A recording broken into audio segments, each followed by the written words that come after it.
Hey everybody, this is Dream, and today we have a nice 14 game college football slate. Do let me know if the audio is okay. I'm pretty sure it's fine, but I just want to make sure. On this slate, we have a pretty diverse set of games. We have some crazy high scoring games and some low scoring games. We got some games that are going to be pretty tight and some with big spreads on them. Our big X Factor game today is going to be a wild one, is the Colorado and Oregon game. Obviously, Colorado's you know, in an interesting spot there. They aren't favored to win the game. In fact, they're 21-point underdogs currently, and it's also the highest scoring game on the slate at 70 points, whereas the Marshall game is at 41. So we do have quite a bit of spread there. We also have three other games over 20 total points in the spreads. So that is an interesting dynamic for this slate. But that said, it's a pretty interesting slate. We got some good quarterbacks, running backs, wide receivers to talk to about. The way you're going to want to do this is try to balance your team out and get some good guys that are going to get some touchdowns. And obviously, you want running backs that are on teams that you have some potential to rush for a decent chunk of yards. Um, Overall, though, this is going to be an interesting slate. So let's go ahead and get started in it. Before I do, though, can you guys smash that like and subscribe button? Also, make sure to like, comment, and subscribe. And tell me who your favorite picks are today in the comments below. So we're going to start with our quarterbacks here, and we're going to start with, we have a few guys that are pretty expensive, and then we got some cheaper options on this one. So we're going to start with Sanders for Colorado. Now, obviously, he started the season pretty solid. He's one of the better quarterback ratings on the slate when it comes to how good he's played so far this season. Now, obviously, this is going to be the toughest matchup he's had so far. So, but he's been scoring over 30 fantasy points in every game for that most part, and I do like his potential for a couple touchdowns in this game. And he's definitely got the capacity to do that. He's also thrown for more yards than anybody that I have on the slate, and he's second in touchdowns on that as well. So, with his 10 on the season. We're also going to look at Bo Nix for Oregon. Now, Oregon is an interesting stack today. Nix is not going to throw as many yards as some quarterbacks, but he is fairly expensive at $9,600. But he does have a lot of touchdown potential, and his wide receivers are going to have plenty of opportunity in this game. In fact, I do like several of those guys too. So it's definitely a way to go is to stack Oregon in this one, as Colorado's defense has been somewhat iffy. However, this game might likely be a 40 to 35 game or something like that. So I could see both quarterbacks doing good and definitely a viable option on the slate. Then we're looking at Morris for TCU.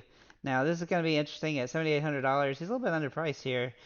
He's had a really good season to start. He also rushes the ball pretty good and has a couple touchdowns in that front as well. So he's got some decent opportunity, and being a discounted price definitely gives him some utility here, as TCU is one of the higher scoring teams on the slate. And they have a good opportunity here against SMU, which should be in the second highest scoring game. And this game may be pretty tight, so and TCU does have the advantage. So I look for him to try to get a rushing touchdown on this one as well. And he's had a rushing touchdown in 2 of the 3 games he's played so far this season. So I definitely think he's viable on the slate at a nice reduced price. We're going to look at Gabriel for um, uh, Oklahoma as well. Now, he does have a pretty high price here, and he's definitely a more contrarian option, but he has thrown for 11 touchdowns this season, and he has the best quarterback rating of the quarterbacks on the slate, and he's got a pretty easy matchup here against Cincinnati, whose defense is a little bit suspect. So I do think he's got some viable option today. However, there is a risk that he doesn't throw quite as much because of the matchup or getting a little lopsided early. But he definitely has a lot of touchdown potential. He's probably been one of the more consistent quarterbacks on the slate throughout the start of the season as well. And he's also got some wide receivers I like, so we'll get to those when we get in the wide receivers. But Gabriel looks like a pretty solid option today. Then we'll look at Castellanos for Boston College. Now he's dirt cheap, and the reason I'm including him here is that he has a lot of rushing opportunity here. Obviously, this game is going to be an interesting one here against Louisville, where he's probably going to be the underdog most of the game, but he is capable of a big game, and so I do like his potential. But he's high risk, high reward, kind of a Hail Mary play here. His throwing average is a little bit weaker than some of the other options, but he has got 25 to 30 fantasy point potential, and at this reduced price, that gives you a lot of potential for other options. at other positions. Then we'll look at Plummer for Louisville. Now he's been pretty solid to start the season, but not quite as good as we want him to be. But they do have the advantage today, and so he's kind of a good contrarian play at $7,500. He's kind of cheap enough that you can utilize him, but he's a little bit riskier than some of the other options. And then Dart for Ole Miss. Now he's extreme high risk, high reward, kind of a Hail Mary play against Alabama defense, but Alabama has not been quite as good as we expected so far. And he does draw some good potential, especially considering the fact he's also a running quarterback, and that gives him a lot of a boost on the fantasy point production. As you can see in the game against Georgia Tech, he managed 2 touchdowns as well from on the ground and over 100 yards. He's very capable of that kind of game here as well, but it's high risk, high reward in this situation. But he also has a 202 quarterback rating to start the season. So overall, quarterback's pretty deep, but we got several good options. One really cheap option that's kind of a Hail Mary option, and some really good top tier guys. So let's move into our running backs here. Now, running back's going to get a little more complicated, but we have some good options across the board. We do have some high risk options, but we do have some good value plays as well. So let's go and get into it here. We're going to start with Oregon's Irving for against Colorado. Now, he is going to have some opportunity here, but he doesn't rush the ball a ton usually. But I think this game is going to be high scoring, and they might try to throw the ball around a little bit to him, as well as he's managed to get 12 receptions in his first 3 games. And while he hadn't had a touchdown in that perspective, he definitely has some potential here. He's also not as expensive as some of the running backs on the slate, which gives him a little bit of utility. But he is, a good option, and he's facing one of the weaker defenses on the slate, and that gives him some utility. Then we'll look at Bailey for TCU. Now, he's also in a pretty good spot here for TCU. He's also had 56 rushes in his first 3 games with 357 yards, which is actually tied for the most yards of all the running backs that I'm looking at for this slate. He has 1 touchdown on this season so far. I look for him to have some opportunity to have more than one today on this slate, and he should have the opportunity to get over 100 yards. He doesn't usually do much through the air, but he's capable of it, and he's nice and priced. He's nicely priced today, so he's definitely somebody I really like quite a bit. Excuse me. Excuse. Then I'll look at Kiner for Cincinnati. Now he's a little bit cheaper, but he is high risk, high reward with the matchup being super up and down. I do think he has some potential because he's going to rush the ball a lot if they can keep the game at least remotely close, at least for a little while. But Oklahoma defense will be tough, but he's kind of a Hail Mary play, and this game's only got a 14-point spread, so I do think Cincinnati will try to keep the ball in his hands quite a bit, as he does have good potential for a good amount of rushing yards. But he's been a little bit up and down to start the season, so he's kind of a Hail Mary option on the slate. Then we'll look at Jordan for U of L. Now, he has been pretty solid so far with 344 yards. He doesn't get as many touches as most of the other running backs that I'm going to mention here, but he has 4 touchdowns on the season so far, and he's going to have some opportunity. He's also had all 3 games over 96 yards so far, and he's going to have the opportunity to do that again. And the rushing defense for Boston College has also been fairly weak so far, and so that gives him some utility here. Then we'll look at Benson for Florida State. He's also a pretty good price range, just like Jordan is, and he's very similar, but he hasn't got the yards. We're just more relying on him getting a touchdown in this one. He has managed a couple touchdowns throughout the season so far, and he's got a nice matchup here in a high-scoring game where he's going to have some potential. I wish he was going to get more attempts, but he is still a quality option at this discounted price, so I do like him here. And then, of course, the guy that's coming across the excuse me, Shipley here for Clemson across the board from Florida State here.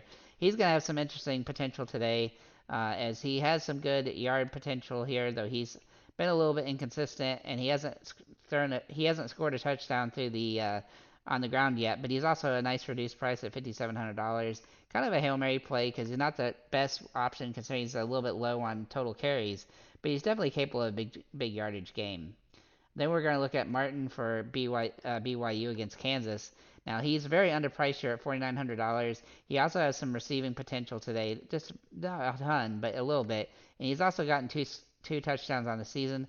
I do think he's going to have the opportunity to get over 100 yards in this game, and I do like his upside, as this game is kind of contrarian from a running back perspective. Neal for Kansas is also in play. I think both teams are going to have some opportunity to run the ball pretty well here. And he has had 5 touchdowns so far in the season. Now, I do expect him to get 10 to 15 attempts in this one, and hopefully he can get a good amount of rushes on this slate. But he's kind of high risk, high reward, but he's also really cheap, so that helps. Then we'll look at Hemby for Maryland.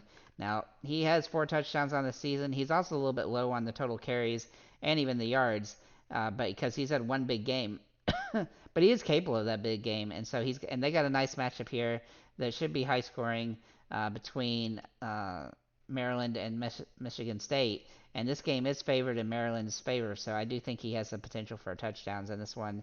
But he's going to have a little bit of difficulty as Michigan State's not the worst team against the run. So he's a capable option though, and though he is a little bit pricey on this slate. Excuse me. Then we're going to look at Michigan State's Nate Carter. Now, he's run the ball a lot more than some of the other running backs, and he's nice reduced price at $6,200. He's also had 4 touchdowns on the season, and he's managed 2 games over 100 yards. He should get 17 to 20 rushes on this one, and he's definitely capable of a solid game here. But this game, is going to be a pretty back and forth game, I think, and so he's a very interesting option on the slate. Corum for Michigan is one of the more expensive backs on the slate, but for good reason. He's been really solid in the touchdown perspective this season, and he's got a great matchup here against Rutgers, where Michigan's favored to win by a lot. But he's high risk, high reward because the price is super high, and he's going to be somewhat hard to roster on that one. And then we'll look at Monogonai for Rutgers. Now, I do like his upside here as he's got more rushes on this slate than any other running back that I mentioned at 58 rushes. He's also got tied for the most yards at 357, and in his 3 games he's been really solid even against Virginia Tech and Temple. So I do think he's got some good potential here, and he's nice and cheap, and he's kind of a nice kind of value play. But he is a little bit risky due to that situation that he's in. But I do think it's because it's a lower scoring game. But I do think he's a viable option on this slate. Moving to our wide receivers, this is where it's going to get a little bit crazy. I do have quite a few guys, and you kind of want to, if you use a player from one team, sometimes it's good to stack a couple of players from the same team. Even if you use a quarterback in the S-flex or the quarterback position, get 1 or 2 of the guys that he's going to be throwing the ball to. Give yourself some opportunity to score multiple points and touchdowns. And I do like I do like that today, especially most slates, especially when they're bigger. Picking a team to stack and kind of going with that from a quarterback to wide receiver position is usually a good idea if you're going to try to get a good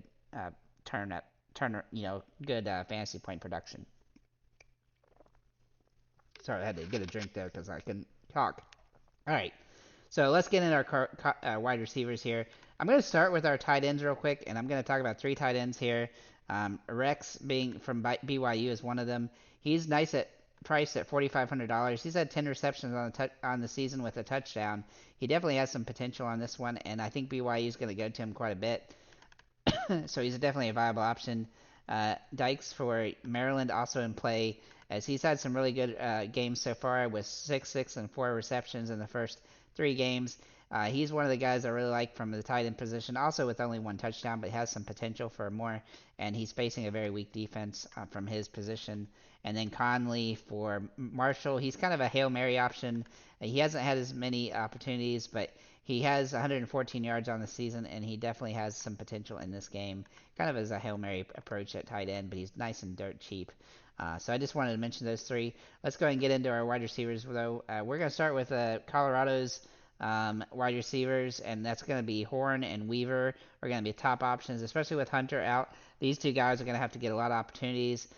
Weaver has 25 receptions on the season, which are second of all the receivers that I have listed. Only Horn is got more, which he has 26. Both these guys have 2 touchdowns so far, and they're going to have a lot of opportunity for big games here.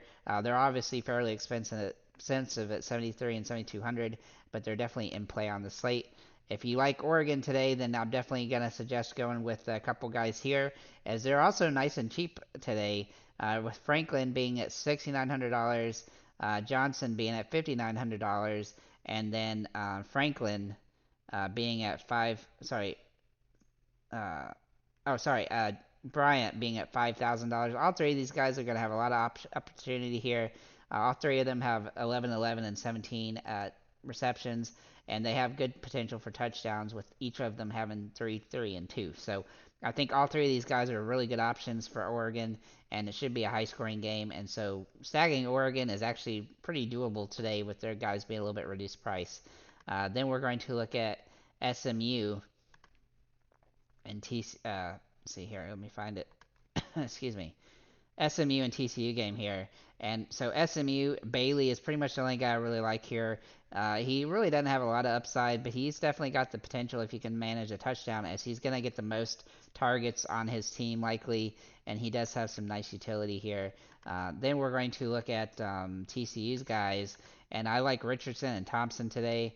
Richardson is a little bit pricey for this game, but he is capable of a good game here. But Thompson is nice and dirt cheap at just $3,900. He's managed a couple. He had one really good game, but he's also managed a touchdown in the last game. And I do think he's a viable option today, which he should get some more opportunity. He did transfer from Arkansas, so he's a guy that has some potential to have a good season. And he's kind of underpriced here for now, so take advantage of that at that cheap price. Kind of a Hail Mary approach, but you can definitely play with it here. Then we'll look at Oregon and Cincinnati, and looking at Oklahoma and Cincinnati. Look at Oklahoma. Anthony for them is probably the best option here, as he's had 14 receptions and 254 yards and a touchdown. He's also nice and cheap at $5,300. But Stoops is also in play, as he's also had quite a few receptions and 3 touchdowns on the season, and he's got some good utility here as a contrarian option on this slate. For Cincinnati, I'm going to like Henderson a lot, as he's pricey at $6,300, but he's got 20 receptions and 300 yards on the season about, and he has a home run. He does have touchdown potential today. He's had 12 receptions in the last game and 7 in the first game, so he could get over 100 yards in this one, and I do like his upside as a result. But he's kind of contrarian and high risk on this particular matchup. Then we'll look at Louisville here for Thrash. Now, he's been absolutely dominating so far this season, managing touchdowns in every game. Now, this is going to be a tough matchup for him, as the Boston College does have a pretty good passing defense. Not great, but not bad. And so I do think he's got some potential to have a big game, but he's a little bit risky, especially this price being somewhat expensive. Then we're going to look at Mississippi. Now, they are placing Alabama, so this is a concern. But they do have one guy that I like quite a bit here, and that is going to be Watkins. And he's going to get more boost here, especially if some of these guys get ruled out from Ole Miss, which looks like it was likely.